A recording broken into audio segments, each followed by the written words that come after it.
Okay, I have a question. I missed Wednesday's episode, and there's just an uproar, apparently, about your guys' electricity bill. Yes. Mm-hmm. What's the deal? Like, you guys, you said you were paying $3,000. What's happening? So I'm paying $2,700 for 2 months. You're telling me that $1,350 a month is your electricity bill or your DWP bill? Yes. What are you know doing? what's even worse? And I realized this after the pod. My water bill is north of $3,000. Then I have Southern California of Edison, which is another $1,000 For what? For how long? every 2 months. I'm so confused. That seems astronomically. I'm when I tell you California is going to go so red. Was there like a surge? Like nothing. You're telling me this is normal. Well, were you like? did you leave the hose on? No, I wasn't even. I wasn't even in town for 2 of the weeks in the 2 months. But you realize mine is just water, which is north of $3,000. Yeah, but like you have How a lot do you more leave stress. it on? That's crazy. That's crazy. It's stupid. It's slowly stupid. They're scamming people. The whole state is a big scam. I'm voting all these guys out. Yeah, I agree. They're But you're telling so just what's so we can the put this to mechanism bed. to lower it though? I mean, why was it so much cheaper 5 years ago? The city and state are in a massive budget deficit. This is an easy way to scam everyone into taking their money. It's very easy. There's definitely a mechanism we don't know. Like you meaning, can't fight it. Yeah, there's like an inefficiency, a massive inefficiency somewhere. Yeah, look, mine was 2,700. If it was, but that includes your power. Yes. So mine didn't include power and was north of $3,000. Yeah, I mean, and you're still left. So I don't know. That makes you maybe stupid. But you guys are telling me this is just what it's going to be every 2 months. Yeah. Well, I think we don't have the air conditioner running in, November. It's not on every day. Right. Like, it's generally our house actually stays pretty cool. Like our AC is at like 72 degrees in our house. Yeah, our AC is only on at night. So I think it's just a function of the inefficiency of government broadly. Like nobody in the government is thinking about, oh my God, we're talking about that the middle class is getting squeezed every which way. Right. Did anyone ever take a look at the power bill, the water bill that Americans are paying? No, they're not. That's never been brought up because that would require a fucking brain, and none of these people have brains. It's also funny when we made such a hoopla about eggs and grocery prices, but like there's all these silent killers happening that are just slowly bleeding. Yeah. Car insurance. And I saw like a very interesting take on all the immigration challenges. So tourism is down, immigration obviously is non-existent, and then deportations are up, right? So net migration into the country should be probably negative. I have no idea. Let's just assume it's negative finally. You should see impact across your cost structure as a American citizen. Car insurance is an area where it is incredibly high in a state like California.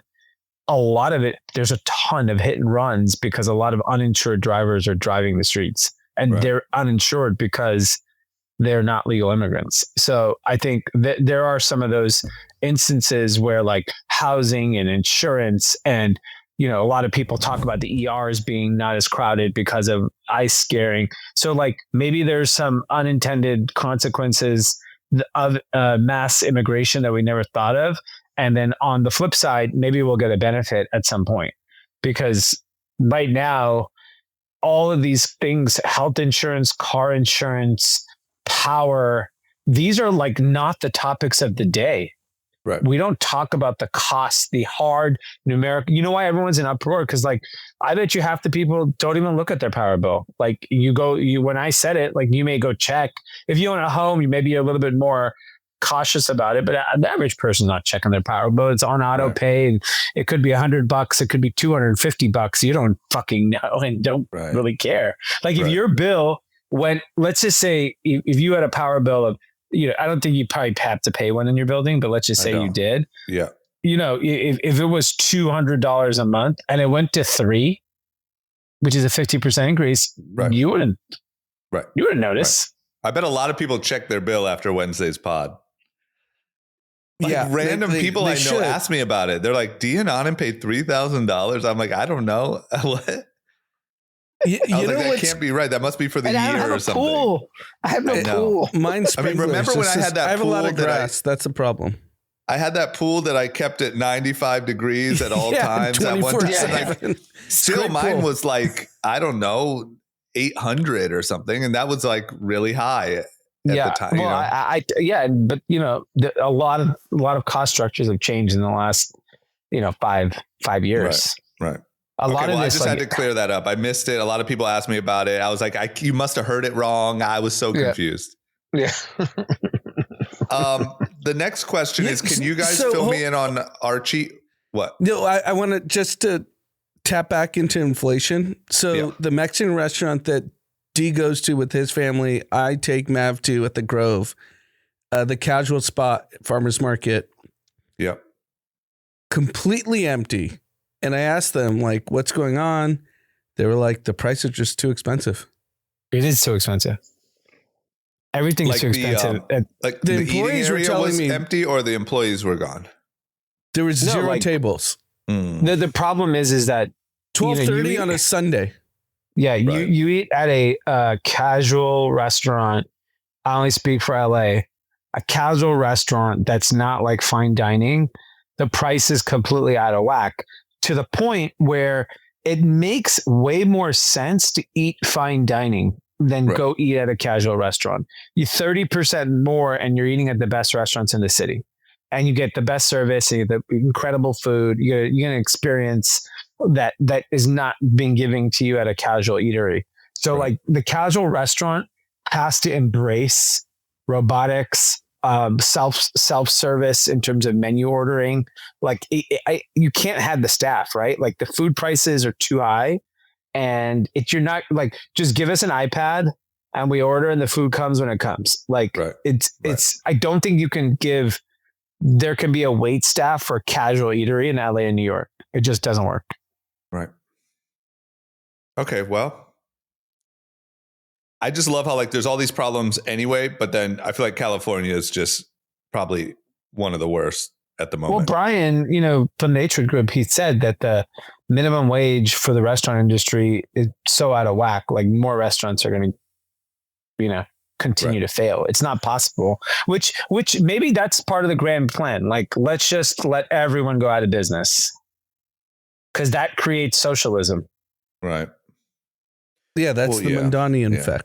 Yeah, so it's a great if you're playing the long game of destroying. I liked your post in our chat, like about someone the US in the Open. Fort Deck, Fort Deck at the US Open. You don't have to worry about Mamdani. If this is your view, you don't have to worry about Mamdani. And it's like the last deck at the US Open. Yeah. But I've sat there, by the way. It's tough. So you don't have to worry about Mamdani. Yep. But I think, generally speaking, the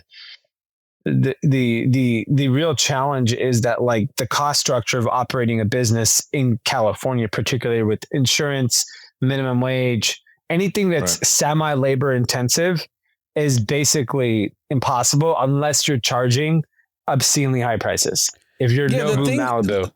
Yeah, the thing we get back to is the high income earners will go to Nobu Malibu. They'll go to Delilah Vegas. They'll go to, Cipriani, you name your A-list restaurant. The problem is they can afford it. But if the casual dining place at Farmer's Market is probably only 30% cheaper on a dish, that's a problem. Yeah. Yeah. I mean, they just, but that's, that is there's a post of I think D mentioned it a few weeks ago, the MGM. the costs are astronomical for any like shitty restaurant.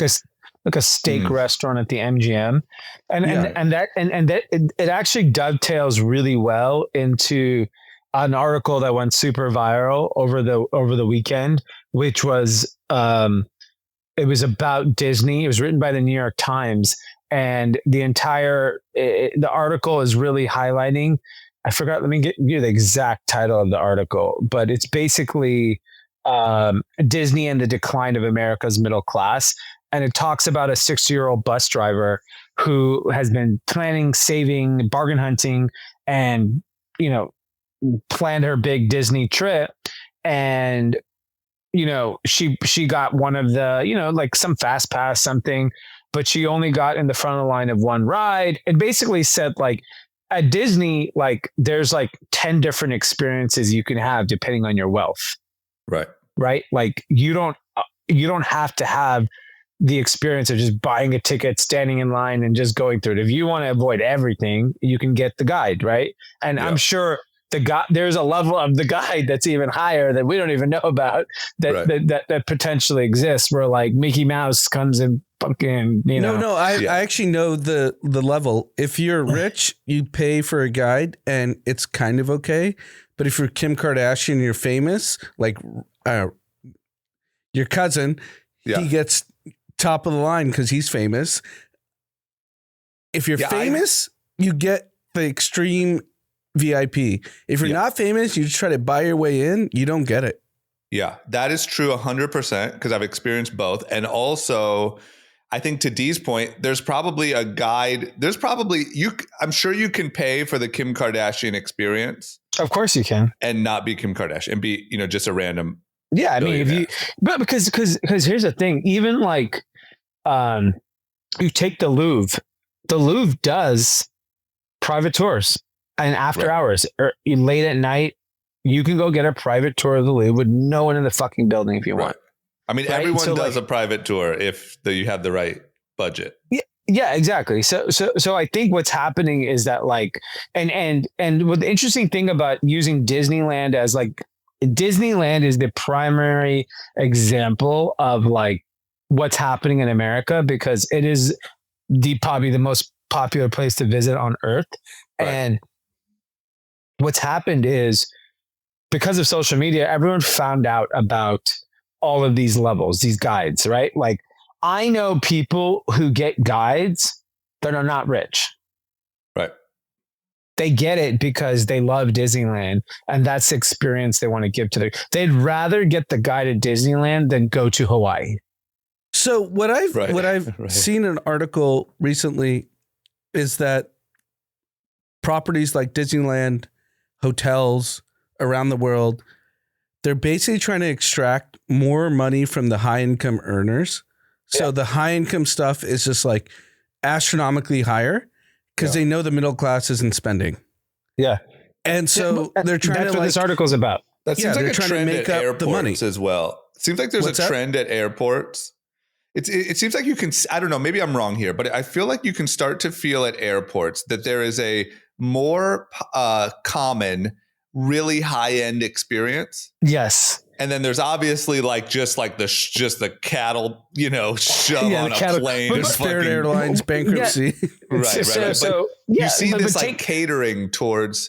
Yeah. And the best example at the airports is private suites, which is at LA. It's in Atlanta. It's in like a handful of airports around the country where you have your own entrance away from G-pop. The commoners, yeah. You don't even enter the airport the same place. It's literally like 2 miles the other way. Yeah. You get on the plane via a private vehicle, so you don't have to like, security is private. And then, okay, so let's assume that's the best of the commercial airline experience. And then now you have like Delta One and Flagship First on American who have their own entrances, their own security, their own lounges, which are way better. Because by the way, if you're flying, if you're like a Delta, member and you get into the lounge, the regular Delta lounge is a wait. It's a cattle call. The Delta lounge at LAX is like the equivalent of going to like Barney's Beanery. Yeah, and that's why you have to, if you're Delta, you go to Delta One, because like that's a different lounge, a different menu, a different experience, different security. And so and this is the problem with the overall economy. Why we're not in a recession and why we won't get in a recession is because the spending power of wealthy people in this country makes up for the whole entire economy. Rich people are so rich that it does not matter if nobody else does anything. You know, it's funny. We went to Century City Mall on Saturday morning to that doll place. Is it called American Beauty Girl? What is American it called? Girl. American Girl. So our 3.5-year-old's obsessed with all that stuff. It's all boomers in the store. Yeah. Buying shit for their grandkids. Yeah, you know, that business is on fire. They crush it. And like I saw one boomer with the shirt said, I'm not retired. I'm a professional grandpa. And he's just picking up dolls. It's funny how much I feel like our economy also relies so much on, you know, like we've talked about the boomers and let's just say the grandparents. And then also I'm so fascinated by like what's going to happen when this great, you know, the great wealth pass down happens. It's like there's so many millennials that are going to be rich. Yeah. They're going to be rich. They're all going to be millionaires. And they're going to be fucking at Disneyland and they're going to. That's why like my pessimism for the economy is basically gone. If you're looking at it from a macro standpoint of like, okay, you know, do you think the S&P 500 will continue at its clip that it's been doing? And I go, yeah, I think whatever it did the last 20 years, I think it'll do the next 20 years. Like I would feel pretty comfortable in that performance. But obviously if you just look at a singular level, there needs to be some like pretty big changes in the economy for other people to catch up. And I think that will happen with AI and robotics. So Waymo is getting aggressive on pricing. So they never ever, the last couple of months, it was quite high taking a Waymo versus an UberX. Like I didn't see the value. Today I took 2. My rides were sub $10. And it was 3 miles each way. And what would be the equivalent for UberX? 14. That's a big difference. Yeah.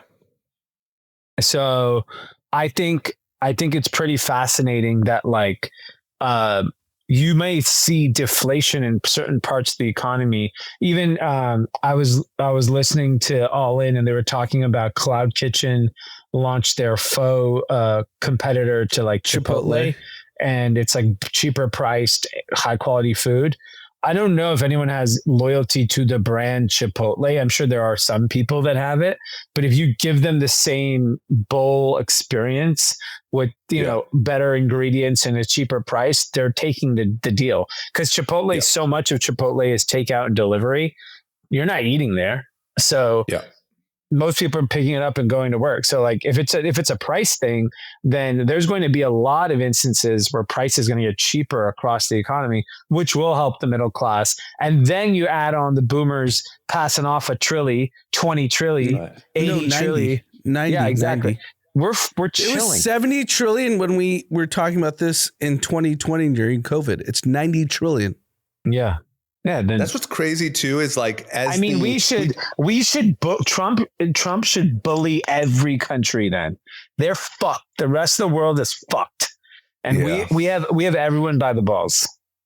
The real safe space for millennials is if he eliminates the estate tax. I mean, that's going to be a tough one to get by, but yeah, he should do it. I think it's 15 million. At 90 trillion, think about how many people are inheriting north of $10 million, north of 15, a lot. A lot of people. What's the estate tax? So under 15 right now, you pay no tax. If your parents pass and they hand you sub 15 million, it's tax free. And you're saying Trump should do what? Eliminate, just raise it, just unlimited. No cap. Yeah. No cap. No cap. Like the young kids say. No cap. Yeah. Yeah, it's just wild. You know what else I realized? This might be a dumb statement, but like it's sort of like, it's easy to look today at the snapshot and be like, oh shit, the wealth divide and the, all this stuff. But like, really, people that know how to like start these crazy innovative businesses are just going to get better and better at like cheaper and cheaper experiences. Yes. Like you said. So like, you'll be able to take your Uber, except for it'll be a Waymo or a Tesla robotaxi. You'll be able to get your Chipotle, except for it was made by a robot. Like, you'll be able to have like a decent quality of life at a lower rate. Meanwhile, printing more billionaires. It's not like, it's just interesting to look at the trajectory. Like, we're going to get better and better at maintaining a quality of life on less and less income for people. Exactly. My question really is, of the 90 trillion, how do you barbell it in terms of how many people are inheriting north of 1 million, or are they inheriting? Yeah, but what does it matter? Who cares? No, I'm just curious. There's that data point isn't there yet. Yeah. Yeah, sure. Yeah, I don't think it matters. I think either way, it's a lot of people. It's not concentrated so much that it's a small group. It's not 90 people inheriting $1 trillion each, so it doesn't matter. Right. It's going to, think about it. It's going to a family of 10. That's what's crazy. Might have 5 million. They might have $10 million, but they have 4 kids. They have grandkids. So it's going to get spread over like 12 people, where everyone gets 800K or whatever. And then all of a sudden it's like, oh wow, 12 more people became millionaires overnight. Right. And that's what's crazy. Even if it's 100,000, it's kind of getting passed down to 500,000. Like, because it's, to Dee's point, like, it's grandma and grandpa handing it down to probably like a family of 4 on average, you would think. Yeah. The doll store was pretty funny, because we talk about it all the time, how the boomers are just funding all these kids, and I saw it firsthand on Saturday morning. Yeah, and I think, and the reality is they're all going to live a lot longer too. They're going to live well into their hundreds, and so a lot of those people are going to, continue to make money in the market or whatever investments they have. Yeah, they'll compound it. Their 401ks will compound, and they'll continue. And a lot of them are like, "Fuck it, I want to enjoy it with my kids. Like, I don't give a shit. I'll spend it now." So they're doing that, right? They're taking family trips and vacations and, buying real estate and doing whatever. Like, they're doing what they want to do with that money, which is very different than previous generations where they may have just held on to it. You traveled the most of the 3 of us. How many boomers do you see on your flights?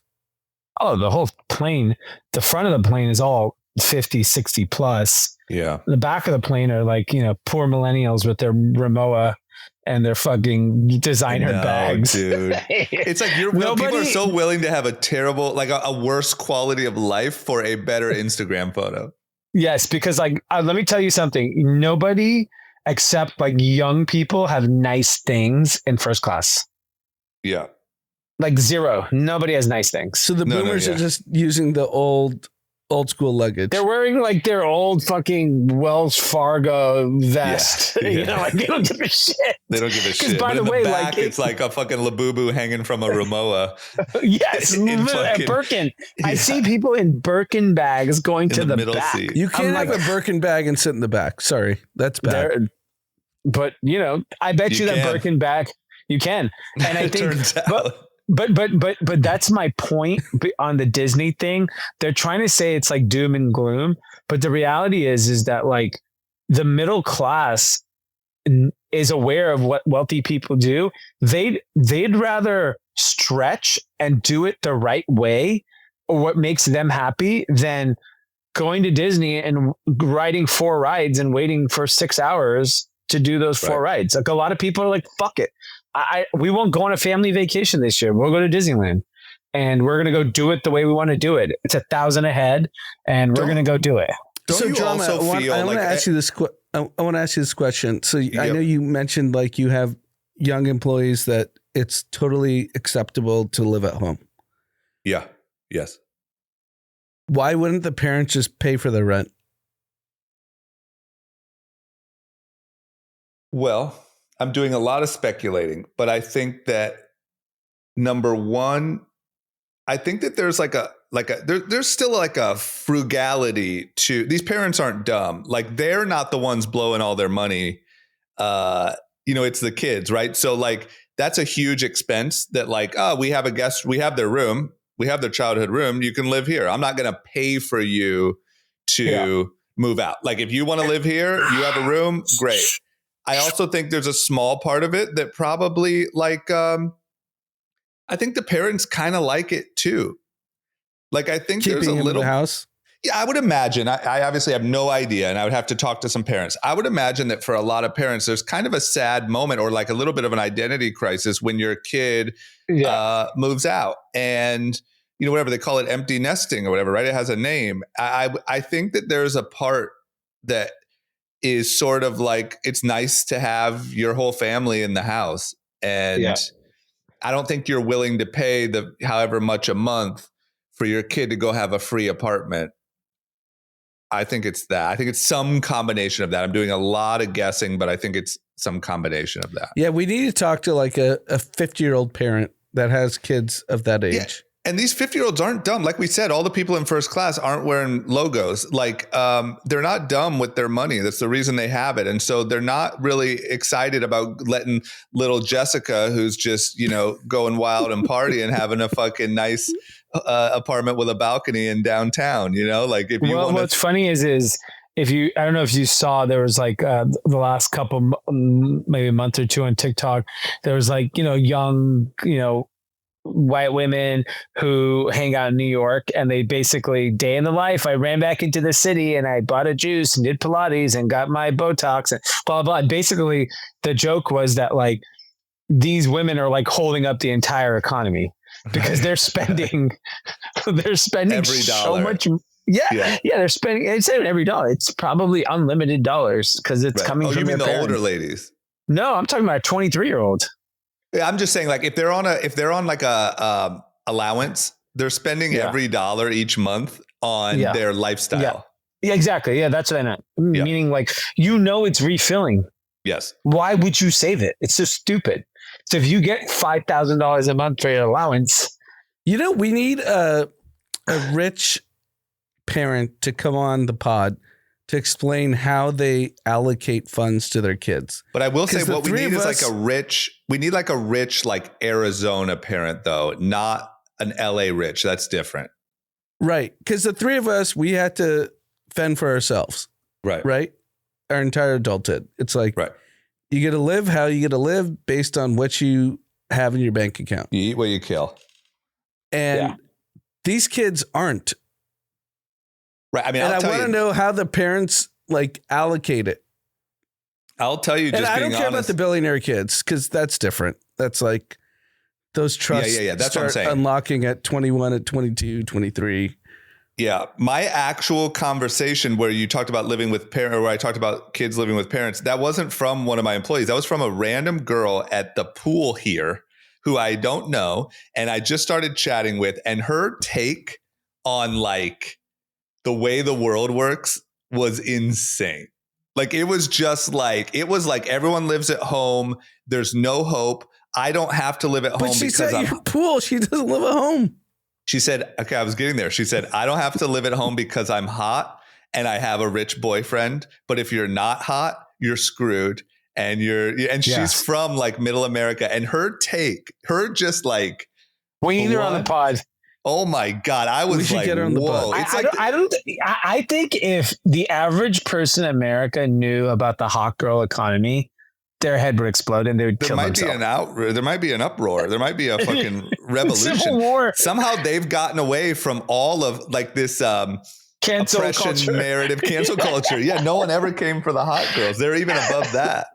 Yeah, I mean, they're untouchable. We know too many stories. We could do a whole pod on it, but we'd get canceled. 100%. But that's, I think like a rich, like Arizona or something, Colorado, whatever, parent to tell us what kids are up to would be good. But here's one question I had, just to go back a second, is don't you think that any of the Disney conversation has to do with like just the Disney brand declining?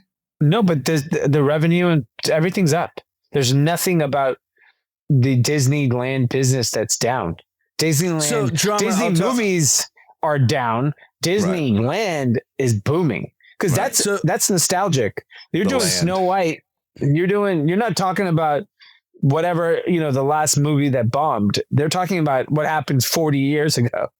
So Drama, I'll tell you, just from having a daughter that's 3.5. Right. She doesn't know what woke and non-woke is. It's just I know, but it's parents. Is. It's the parents. A lot of parents have chosen not to let their kids watch Disney because of it. So it's nothing to do with her. I guess. I don't know. But she she loves the character. She wants to watch Frozen. The whole thing. Yeah. Okay, she wants Frozen. She wants Snow White. She wants Cinderella. Like, Okay. Yeah, but that's my point, is that like all the things you're talking about are the nostalgic parts of Disney. Right. That's what people want. That makes sense. So you think there's parents actively not letting their 3-year-old to watch? Yes. I actively know grandparents who will not fund their kids Disney adventures. Like, facts. The grandparents run the show, man. Yeah. They don't like it. I have to fund my own show. So, well, look, if we have any rich, parents not in LA, we'd love to interview you. Yeah, I'm curious. I actually really want to know. And I actually, my most important question is, what's the kind of breaking point where you're willing to fund your, 24-year-old, and then you say, no, you got to go figure it out on your own. Yeah, I mean, part of what this girl was saying too was that like, oh, I feel so bad because my friends like went to college to be like nurses and doctors, and like they're like legit really smart kids that worked really hard. And I don't know the full story of like but what she's clowning them. She's like, oh, it's so, while she's like tanning by a very nice pool, she's like, oh, it's so sad, like they work so hard. Yeah, being a nurse is tough. Parents. I've been around them a ton. They work their ass off.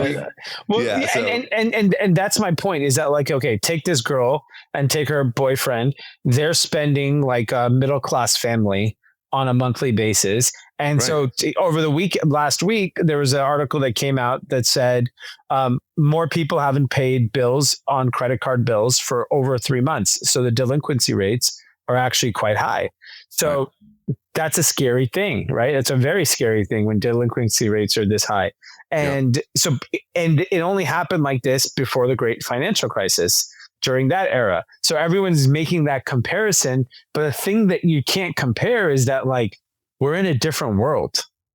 Like, these people have so much money that it doesn't matter that those people's credit card bills are so late. That's who has so much money. You're saying the rich people?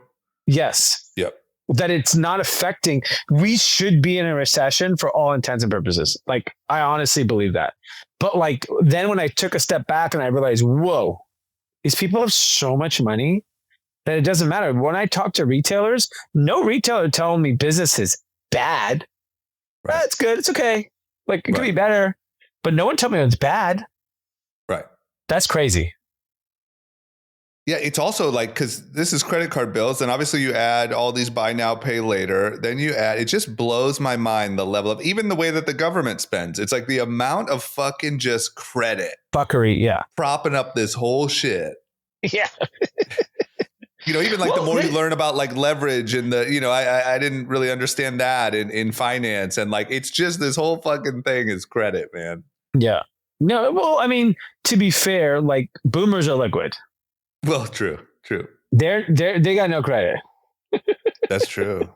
They're flying clean. I just feel like there's a class of people in this country that are like the boomers that are like smart financially, like frugal, spend below their means, maybe made money in a time when I guess you could argue there was a better path. And like, man, they're just the foundation of this fucking economy, When I actually learned about this, boomers. I was in Southeast Asia with a friend, and we were just like, fucking around. It was Cambodia and Vietnam. And we go to the pool. It was all Midwest, old white people. And I was like, what the fuck is going on? Because they lived a modest life and they have money. They're now a little older. They have time. Their kids are probably out of the nest. and they're just like, yeah, that's probably everywhere. That's probably the only American tourism left. Like I bet you could go to any country and it's just old boomers sitting by the pool.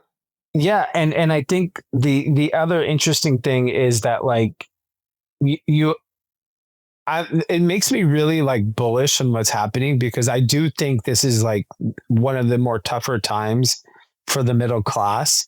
I think we've talked about this before. Lower income, their job security is there. I would even say most of middle class job security is there. The real problem is inflation. And as more of these entrepreneurs start tackling these industries, like what's happening in food, like I'll give you an interesting thing that I don't know if we talked about this recently, but do you remember when Whole Foods, the narrative was whole paycheck? Yeah. Like it was the most expensive grocery store. I'm a very frequent Whole Foods in-person shopper in New York City. Our office is in Bryant Park. There's a Whole Foods there. And I end up going there very often. And I'm here to tell you that it is so cheap compared to, oh my God, it's so cheap. It's like, what, like, I'm like shocked at how inexpensive eating at Whole Foods is compared to anything else in that neighborhood. That's so like an Amazon effect though. Yeah, but that's my point. A tech company came in and said, fuck it, we're going to make it cheap. Right. And we're going to make it affordable. And like, dude, I walk out of there with a sub $10 lunch. Sub $10. Right. Here's my question. Crazy. So we know the boomers were very fiscally responsible, which is why there's 90 trillion that's going to get inherited. What's going to happen to that next generation? Are they going to be fiscally responsible? I think they're going to blow it. Yeah. I think it's the next generation. It's Gen Z that's really fucked, but that they're all socialists. So it doesn't matter. Yeah, they'll probably have Mom Donnie will probably be fucking president by the time. Yeah. He can't be. True. Yeah, think about it. If you're like, if you're 30 and you inherit like, a few $million, what do you think that 30-year-old's going to do? Part of it, this is kind of a joke, but I don't think it really is. Maybe the more I would think about it, I really think that a huge part of the boomer thing, the magic, is like wealth before social media. Like, I think that there is now, like, they just stacked money because it was the right thing to do. And I'm not saying that, I know the minimum or the wage increases. I know that there's like arguably some things that make it more difficult to stack wealth today. But I do think that, kind of like our joke about the Rimowa in the back of the plane, like, I think there is a huge desire to look like you have money and to show off even in your little ways, and to like, how are you comparing to other people and what are other people doing? And therefore you got to do it, or they stay in this hotel room, so you have to. And I don't think the boomers had that. And I think those 30-year-olds get all that cash and they're fucking, at Encore in Vegas having the nicest dinner because that's the thing you're supposed to do according to social media. I don't know. I feel like that plays a role. Yeah, you're There's probably like right. Yeah. So yeah, I think what will happen is the elevated experiences will continue to be the beneficiary of it. Right. And you'll see people spend the money on things that they really want, and disproportionately other things. Like if you saw like Six Flags, traffic is down. Six Flags business is bad. Right. And that's a reflection of it is a middle of the ground experience to borderline bad. You can't be in the middle. You can't be in the middle. You can't be in the middle, right? Like you're better off having $1 amusement park experience. Literally. Like $1 and just like a fucking train that goes around. But if you extrapolate that, if the 30-year-olds burn all the boomers 90 trillion in the next 25 years, then what happens? They won't, because the market will keep ripping. But they're not going to put it in the market. Of course they will. These boomers have put these things in trust that have requirements. They're not like, you have to understand, like, yes, sure, some people are not planning that way. A lot of pretty wealthy people have set up mechanisms that do not allow their kids to just get money. You don't just wake up and your parents when they die. Pass, you kind of do. But even if it's in a trust, you can say, okay, they get the money when they get married. They get the money when they're 40 years old. Like literally, you could set an age limit. So a lot of people are doing that. If I had to guess, I think like AI and all this shit, robotics and driverless and all that stuff, like just makes the experience, the American experience at that sort of level be still affordable. Like you're still getting driven. You're still like kind of like we talked about. Because in my opinion, I think I don't know. I kind of think that the Gen Zers are fucked when they're like 40. Because there's no more money. Or they yeah, and I think that there's a fundamental I don't know. Maybe I'm wrong. Maybe I'm the one who's jaded here, but I feel like there's a fundamental like interest in like socialism and hate for capitalism and sort of a dislike for the system. I think that'll change if inflation really comes down with AI and robotics. I think that changes because then you're looking at like, dude, like Whole Foods is such a great example of like a very large, huge company which typically people think they raise prices, they make the experience worse. Whole Foods today is a better experience, cheaper than it was pre-Amazon. Right. Like there's no question in my mind what Whole Foods is today is what everyone wanted it to be. Right. And it's there. And it's because of Amazon. It has nothing to do with anyone else besides Amazon. So I think like, I don't know. I think that there's a lot of things to be said around like that. There's some pretty big opportunities here to change the mindset with disinflation type things like technology can bring. And I think that's how you change Gen Z's. Like, okay, now a ride costs substantially less than it did, fucking 5 years ago, 10 years ago. Airbnbs, hotels, travel, food, everything car insurance goes down, health insurance goes down. I definitely then you're like, your anger kind of goes away. Yeah, you might be right. It just feels to me like there's you got to go optimistic. You can't be a pessimist. I've realized that. I'm with you all day. I'm not pessimistic about it. I just think that like the way that the system is set up might look really, really different in 30 years.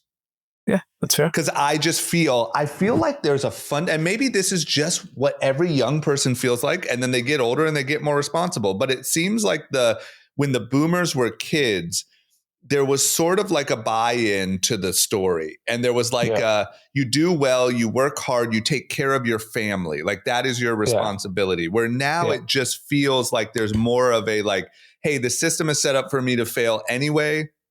So fuck it.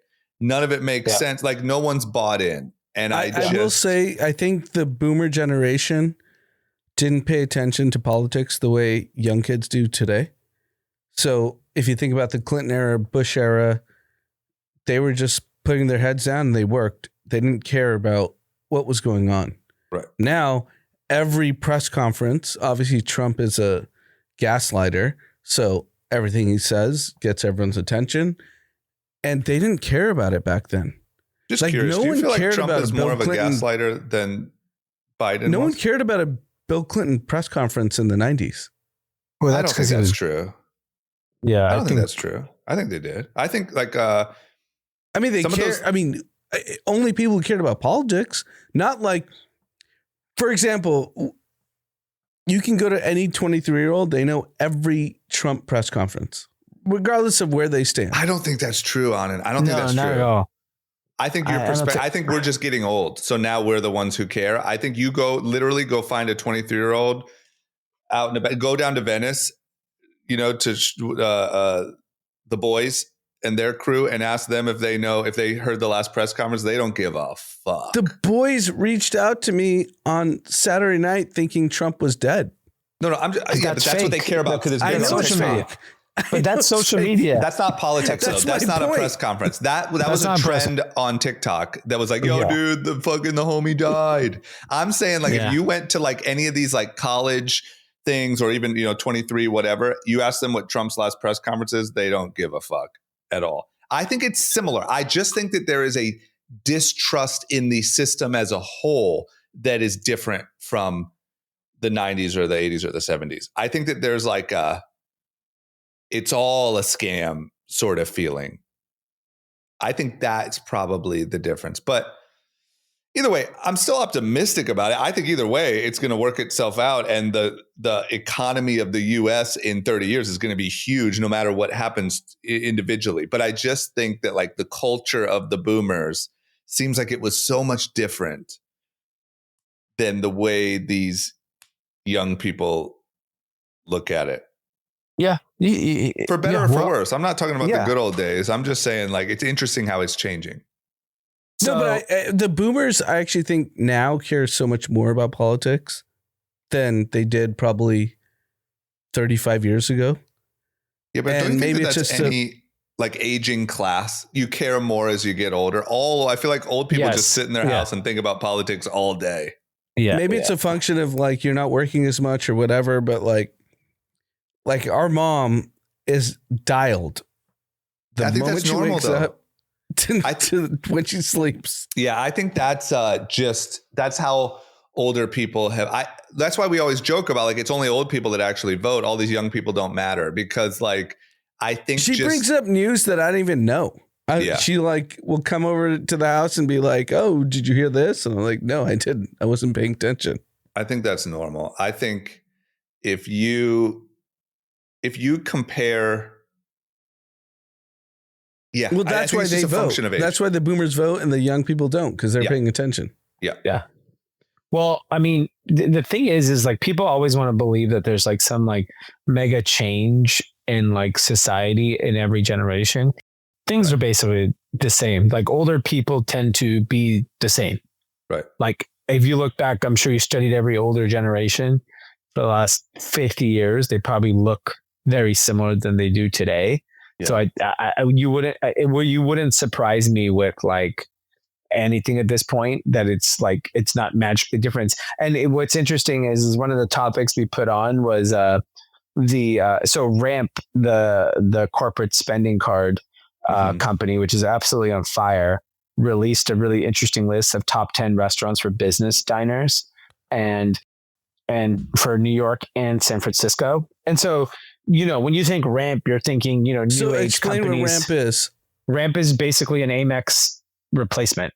It's a charge card for corporates. For companies. And it's why it's popular is because the software is incredible, where you literally get a dashboard as a business owner or a CFO, and you get to watch. You can easily increase limits. You can track spend. What you're saying, D, just to like kind of dial it in, because I think it's really important why Ramp is so good, is that if you're a company, you give all your company employees a Ramp card and you say you get to spend $150 a week, and then you get to track what that $150 is. And someone's on top of that. And you get to like kind of manage your entire corporate spend. Whereas back in our day, when we were doing Reckless and 5-4, people just send in receipts. We have no fucking clue what they really spent it on. Right. Yeah. And I think the other piece to it is that in what's happening today is this new generation of corporate people, and you're like, oh, they're Gen Z, they're millennials, they're doing things different. They're not. They're eating at the same fucking restaurants that people ate at 25 years ago. So they're eating in New York, Milos, Wolfgang Steakhouse, Scarpetta, The Smith. I don't know how to pronounce it. I think it's Kode. It's a Korean steakhouse. That's a newer restaurant on the list. Gramercy Tavern, Carbone, Bond Street, Nobu. I mean, come on. These are boomer restaurants. Rich restaurants. That's why I don't get like how if you're every restaurant you listed is minimum $200 to walk out of there. Yeah. That's why I don't understand if you're a Mamdani type thinker, how you could think it would be a good idea to chase out rich people and corporations because they're funding the whole shit. Yeah. It's bananas. Even these like young, these young visitors to the restaurants are fucking using their Ramp card. Yeah. And in San Francisco, I don't know these restaurants because I don't eat there, but Burma Love, the Vault Garden, Wayfair Tavern, Kokari I've heard of. I've been. Kokari is great. China Live, Spruce, Pabu, Spruce Lamar. is hot. So, but yeah, I mean, it's maybe San Francisco. Those are like 200. Those are $300 restaurants. Yeah. The ones. By the way, none of the restaurants in New York are 200 either. Right? They're all way higher. But yeah, I mean, I think the point is that like, if you're an SF, I don't eat beef, but everyone says the Spruce burger is great. Yeah, I mean, I think the bigger point is that like everyone wants to believe every generation is different. They're not. They're the same. Right. They're eating at the same fucking restaurants in New York City that people ate at 20 fucking years ago. Right. Yeah, I think you're probably right. I guess my only argument would be like the impact of social media and like the FOMO that it generates. But maybe that's what TV was in the fucking 60s, you know? Yeah. I mean, so I guess at what point, as you two are both CEOs, if your employees had a ramp and they went to Spruce, which in SF is one of the most expensive restaurants. Well, no one I know would ever go to San Francisco because there's no point for us to be there. Kokari. They'd be fired if they went to San Francisco because there's nothing in New York. No, Kokari is not in New York, so they would never go there. Sorry, not Kokari. Carbone. Okay, if it's the right customer, yeah, I don't give a shit. Right. Like I literally do not care. If it's the right customer, go for it. Yeah, the simple question is justifiable. How much what's my return on investment? How much did my $300 dinner return me? Well, it's not 300, it's 1,000 when you go to Carbone, right? Like you're taking, it's like, you know. So it's what's the bandwidth you give them? So let's assume your employee spent $1,000 at Carbone to take out a customer. How long does that customer get leash for them to put in an order where you're like, that was justified? Well, I mean, I would look at it differently. It's not put in $1, get $2 out. That's not how, it's not a Facebook ad. It is, okay, this customer does $5 million a year with us and we take them out to dinner once a year. Can you spend $1,000 on them? Yeah, of course. If they spend $5 million a year, you can do it. Right. I usually end up taking out most of these, high profile kind of suppliers and customers. And like mine is like, I'm not taking them out every month. I'm taking them out once or twice a year. Most of these people I see maybe once a year. And so, yeah, a nice dinner. They feel good. They had a nice experience. We had a fun time. Like, but yeah, you're not taking out someone that you just started doing business with out to dinner. Like, unless it's like Nike. Yeah, I'd compare it to like parenting. Like it's just a judgment call that you sort of hone over time. And you see bad CEOs who, equivalent to bad parents, just make a lot of bad judgment calls and they probably end up having shitty kids. And then you see good judgment. So I don't think D spends like that. Neither of our businesses are really in the point where we're just charging Carbone left and right. But in the rare occasion, it's validated, right? Yeah, you know. No, I totally get it. I just wanted to hear it out. Yeah. All right. Last topic. I wanted to talk about. Drama wants to talk about Arch. He brought it up in the beginning. You don't even know what I'm talking about. Oh, you just interrupted me when I was literally talking about that. So we should be at Carbone. Take me out. You don't spend money with me enough to warrant it. No ROI. Yeah. So the big story of the weekend is that college football officially came back. And there was obviously a whole slate of games. The one that we were talking about on Wednesday is Archie Manning, Texas versus Ohio State. I'm calling him Archie because of how he played. He's no longer Arch to me. He's an Archie. What happened, man? Did he just get exposed? He got exposed. Why are you calling him Archie? Because that's a grandpa's name. I call Mamdani Zohan. Yeah, you just get sort of disrespected when you don't perform well. You just get, it's like if we called you Anand, like it's just like, right, Anand, it's just kind of a bullying tactic. Exactly. And I'm a bully. So Archie is a bullying tactic. Yes. Just to be clear. Okay. He's sort of hazing him a little, Yeah. You want to be Arch? You play like Arch. But what happened? So just explain in layman's terms, like he had all this hype. He's a Manning. It was going to be amazing. And then he just got shit on in the first game. I'll set it up and D can go on his rant and we can kind of all chime in. Arch Manning was basically the media highlight of the entire summer leading up to this game. That he's the next Manning, he's a generational talent, and he, performed well last year, but he also performed well against shitty teams. Right. And he was going to go into Ohio State and crush. And that was the setup. And then D can go into how the game. Yeah, about Archie. He choked. He looked like he played for USC. Choke City. USC had 73 points. I know, but I'm just saying, normally that's how we play. We're bumps. So it's nice to see we had a good weekend and they sucked it up. But is he really bad or was it just a fluke? No, he actually did not play well. It was his fault they lost. Wow.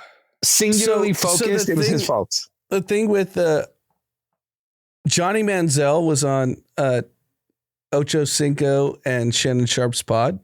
Yeah. It was you could do it against Louisiana Monroe, but guess what? You're playing against boys. You want to talk about this was his exact quote, Johnny Manziel. I saw the clip. He said, you want to talk about the GAT and you have a red target on their back, you better back it up. Right. But you did. Yeah, of course. So honest opinion, I know I'm asking you to make a crazy opinion. It's one game. Is he a sham? No, he's not a sham. He'll be fine. It just takes time. D? Yeah, probably a sham. Right. We have friends saying he should be benched. Look bad. Here's the problem is that he's not 18 years old. He's 21. Right. Right. So is this his last year? He's got 2 more years left if he wanted. Will he make it to the NFL? Sure. Why not? I'm all about nepotism. I love nepotism. Right. I hope he makes it to the NFL. And I hope he makes a shitload of money. He could go to the NFL this year if he wanted. Exactly. So it's fine. I have no problem with him having an incredible NFL career and great life. But you gotta ball out. This is the game. So here's the thing, Drama. So he's playing a shitty team next week, San Jose State. He'll probably have 7 touchdowns. Right. And then the media narrative will train. And so I want to leave the episode with some numbers. Yeah. U.S. college sports. This is from Trung Fan, an incredible follow on X if you don't follow him.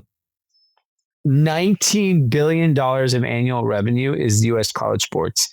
70% of that is football. 30% of that is men's basketball.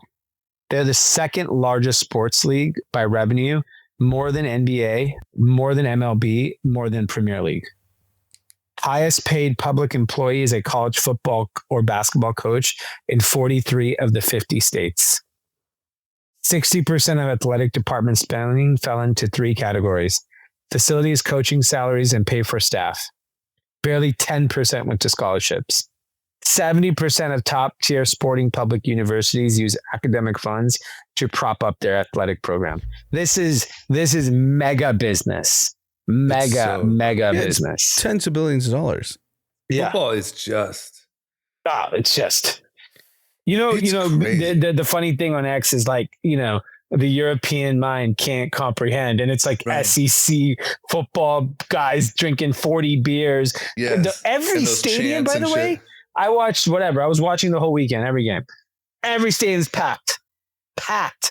I will say that actually makes me optimistic. That's an optimistic sign about the future of the country. It's just the team, the camaraderie, the stadium filled with kids wearing all the same color and doing these chants. And there's unity out there. There's a belief in a system. So just to kind of put in context the amount of money that is in college football. So the Alabama coach, they lost. They got crushed. And now everyone's calling for his head.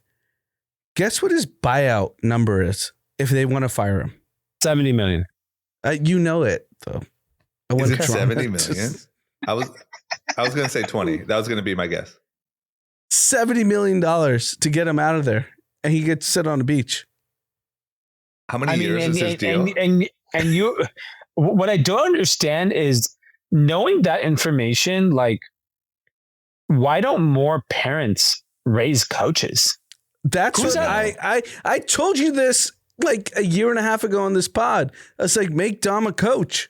Right. That's the best job in the world. Yeah, I agree. I think it's incredibly amazing. Because you have no physical ailments. Yeah, no brain trauma. Just go and work. It is a very tough job, though. Being a high-profile sports coach, people are nuts. Look, I'm sitting here criticizing a 21-year-old kid, and I've done nothing. And we don't even have a sports audience.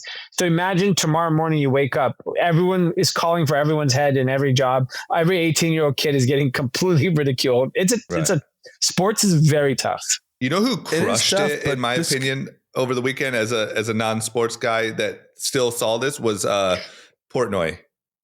Yeah. Did you guys see any of that? I watched the whole morning show. Oh my God. I was more Pat Mack. He's like a WWE wrestler mixed with a fucking. He is so good. He's so good. That guy just understands. Yes. Content. Like that was Fox's kind of counter to Pat Mack. Yeah, I think it was a great fucking play. He murdered it. Yeah. I actually kind of thought it was annoying, to be honest. But in my opinion, even if you thought that, it's like now you're going to be like a hate watcher, like he just. No, I'm Pat Mack all day. I know. But you know what else blew my mind, if I read this right, is that like there's also like, I don't know if it's Bussin' with the Boys or another Barstool property is getting integrated into ESPN. Yes, that one is. It's just like, man, so not only is this guy you have to respect him when it comes to his ability to make content, but we've said it before, his eye for talent. I mean, essentially Barstool is ESPN now. Even when you think about whatever the betting company was leaving to do ESPN Bet, they left the Barstool deal. Yeah. Like essentially ESPN is just soaking up Barstool talent and strategy to try to juice it up. 100%. You're 100% right. If you think about, just name two people, Call Her Daddy, 9-figure deal, right? When she left Barstool. Pat Mack, 9-figure deal. No, the guy's insane. But now you're talking about Fox Sports. He's the PayPal.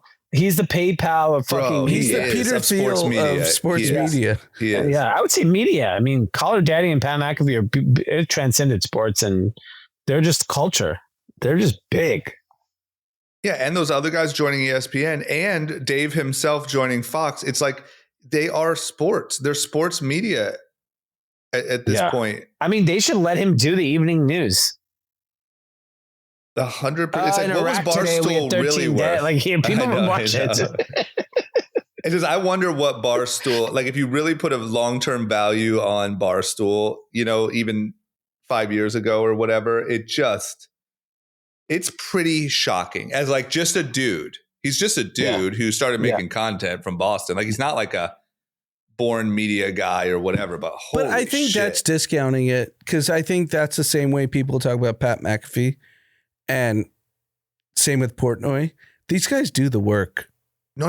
I'm not saying they don't. They have the personality that makes them look like they're able to talk to the audience, right? But they've already done the work. No. I'm not saying they don't. I'm saying Dave Portnoy. I think Pat McAfee is great, but I think that if you look at Dave Portnoy's, like the business he built, the group of people he gathered, and the thing he built, and the people he rose from obscurity, like even on a business level, is fucking mind blowing. I can't think of anyone in a similar ball. Like to me, it's just as any way that anyone could sort of respect Mr. Beast. I think Dave Portnoy deserves the same or more. His eye for talent's insane. Just like, but I think what he recognizes the way sports content is done, from guys in suits, like, well, you see, he's doing a blah blah blah, to like the dude at the bar, like he changed it. And I think what he merged was the dude that looks like the guy in the bar, but that actually did the work. Yeah. But I think that's like what Pat I love McAfee about what he did. In the tank top, you can discount him and say like, oh, who's this idiot in a tank top? But guess what? He knows everything. Well, I think that what he did that's so cool, that's so modern, I think it's like a modern trend that's happening, is who's to say the guy in the bar doesn't do the same, doesn't obsess the same way the guy in the suit does, the fucking analyst, so to speak. And I think that everyone would much rather hear from the guy in the bar who knows his shit than the analyst in a suit. And he just, I don't know. Anyway, that's the one thing that really hit my I think what radar. Barstool did, and which was the most exceptional part, they took what our group chats talk about and put it on air. Yeah, if I'm in media in any level today, I'm trying to figure out how to barstoolify saw the whatever chats I do. that D and I have with our friends, Brian, Mikey, and Terj. Yeah. That's Barstool. Right. Well, it should be. They can't even say what's actually happening in chat. That's the problem with media. We're not even allowed to talk about what actually is said in these chats. It's fucking heinous, and I love it. Right. I want to insult everyone all the time. I mean, everyone's like, Art should be benched, this, that. Yeah, and it's not just about that. It's about everything. That's no one. The news media is not reflective of how people talk privately. Right, that's why it's dead. There's we're watching random podcasters. I mean, that's why our podcast name is Group Chat, because we're trying to bring the group chat into a podcast. Right. Yeah. And we don't even get close, really. Yeah. No, we can't even be it. I can't even speak freely. I feel like I'm in communism. That's what they want. Yeah. Day one. Yeah. All right. Good stuff.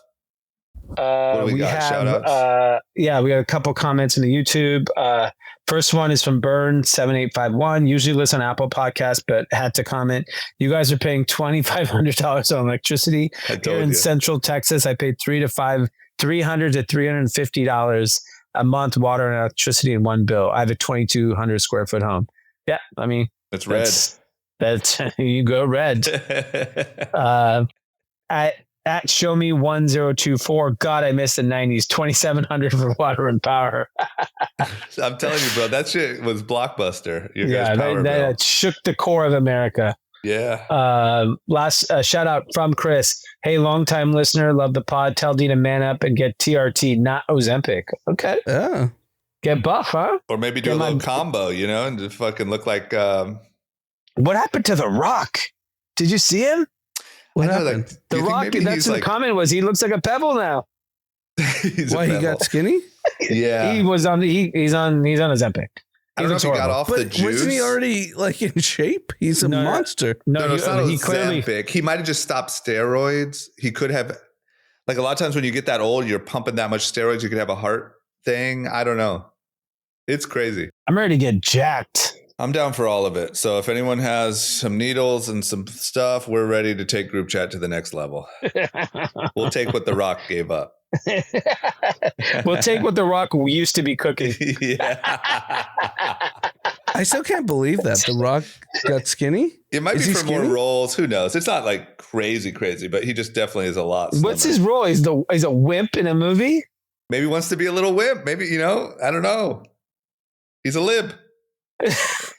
The pebble was so good. Yeah. All right, everyone have a great week. Thanks for listening. We'll see you maybe Wednesday. Yep. I'm here. Sounds good. Peace.